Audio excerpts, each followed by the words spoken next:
Hello बच्चों, चलो शुरू करते हैं आज की कहानी। बच्चों, यदि तुम्हें मेरी कहानियाँ अच्छी लगती हैं तो इन्हें अपने दोस्तों में शेयर ज़रूर करना। बच्चों, आज की कहानी उस ज़माने की है जब लोग अपने व्यापार के सिलसिले में दूर दूर देशों में जाया करते थे। आने जाने की कोई सुविधा ना होती थी तो लोग पैदल ही मीलों यात्रा करते थे। एक बार 4 लड़के अपने व्यापार के सिलसिले में खाड़ी देशों में गए और वहाँ काफ़ी समय व्यतीत करने के बाद उन्होंने बहुत सा धन कमाया और वह वापस अपने घर लौट आए। रास्ता लंबा था, सोचा क्यों ना रास्ते में कहीं विश्राम लिया जाए। यह सोचकर वह एक घर में गए। वह घर एक बूढ़ी औरत का था। सर्वप्रथम तो उन्होंने अपनी जो कमाया हुआ धन था उसकी पोटली बांधकर उस औरत को दे दी और उससे कहा कि इसे तभी हमें देना जब हम चारों आए, एक भी कम हो तो मत देना। क्योंकि उन दिनों चोर डाकुओं का बहुत डर हुआ करता था, इसलिए बूढ़ी औरत ने वह पोटली जो थी एक सुरक्षित स्थान पर रख दी। अब वह उसके पास काफ़ी समय तक रुके। जब वे चलने लगे तो उनके दिल में आया, इसने हमारे लिए कितना किया, हमें कितने प्यार से रखा, बदले में हमें भी तो इसके लिए कुछ करना चाहिए। यह सोचकर वे उसके खेतों की ओर चल दिए। उसके खेतों को साफ किया, उसमें हल चलाया, बीज बोए, सब काम किया। जब वे यह काम कर रहे थे थक गए और उन्हें बहुत प्यास लगी, तो उनमें से एक लड़के ने कहा, तुम यहीं रुको, मैं सबके लिए पानी लेकर आता हूँ। और वह पानी लेने के लिए बूढ़ी औरत के पास चला गया। पर रास्ते में उसकी नीयत में खोट आ गया। उसने बूढ़ी औरत से कहा कि हम आपका काम ख़त्म हो गया है, हम घर जाना चाहते हैं, वे धन की पोटली मुझे दे दो। बुढ़िया ने कहा, नहीं, वह तो मैं तभी दूंगी जब तुम चारों आओगे। तो वह हंस के बोला, अरे उन्होंने ही मुझे भेजा है, लाओ मैं अभी पूछे देता हूँ।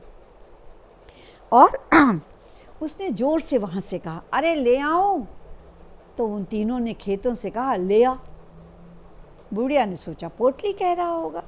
बुढ़िया ने वो पोटली जो थी वह उस लड़के को दे दी। वह पोटली लेकर भाग गया। अब जब बहुत देर तक वह खेतों में नहीं पहुंचा तो वह तीनों वहां आए और उस बुढ़िया से कहा, भाई वो पानी लेने आया था, अभी तक खेत में क्यों नहीं पहुंचा?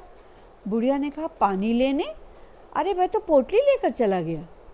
अब तो वो बिफर गए। बोले, जब हमने कहा था हम चारों आए तभी तुम देना, तो तुमने उसे अकेले पोटली क्यों दे दी? बुढ़िया बेचारी बड़ी परेशान बोली, भाई तुम्ही ने तो खेतों से कहा था कि ले आओ। तो वे बोले, हमने तो पानी कहा था। बच्चों, बात तो बहुत बढ़ गई और बात जो थी वो राज दरबार तक पहुंच गई। राजा ने सारी बात सुनी और उस बूढ़ी औरत को दोषी करार दिया। बूढ़ी औरत बहुत दुखी हुई। उसकी एक मित्र थी, वह अपनी मित्र के पास गई और उसने सारी बात बताई।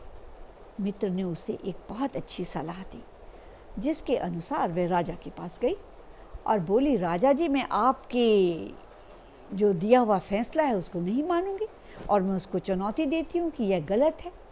आप पूरे नगरवासियों को एकत्र करो और मैं बताऊंगी। राजा बड़ा हैरान हुआ, क्योंकि आज तक उसके फैसले को कभी किसी ने चुनौती दी ही ना थी।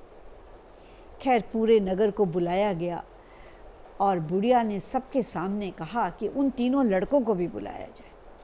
तीनों लड़के भी आए। अब उसने कहा, अब तुम पूरे नगरवासियों को बताओ कि तुमने मुझे क्या कहा था। उन्होंने कहा था, भाई सीधी सी बात है, हमने तुम्हें कहा था कि जब हम चारों आए तभी तुम धन देना। उसने कहा, बिल्कुल सही है, पर तुम तो 3 हो, तो मैं तुम्हें धन कैसे दे सकती हूँ? जाओ पहले चौथे को भी लेकर आओ। इतना कहना था। राजा को भी अपनी गलती का एहसास हो गया और उसने उसे दोष मुक्त घोषित कर दिया।